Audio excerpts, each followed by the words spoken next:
ప్రార్థన పరులుగా, భక్తి పరులుగా, దేవుని యందు భయభక్తులు కలిగిన వారుగా మీరు కనిపిస్తూ ఉండాలి.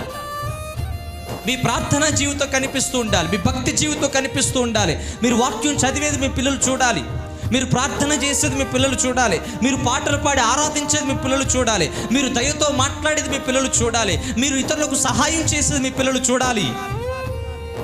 మీలో స్వార్థం కనిపిస్తే వారిలో కూడా స్వార్థం నాటబడిద్ది. మీలో ప్రార్థన లేకపోతే వారిలో ప్రార్థన ఎలా కనిపించుద్ది? కుదురుతుందా అది? హల్లెలూయా.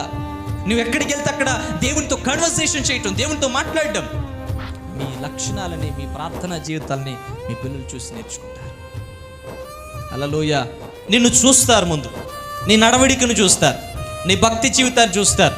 మీకు దేవుని వాక్యాన్ని బట్టి, దేవుడిచ్చిన అధికారాన్ని బట్టి నేను మీకు ఈరోజు ఉపదేశిస్తున్నాను. చెప్పటం కంటే చేయటం మేలు.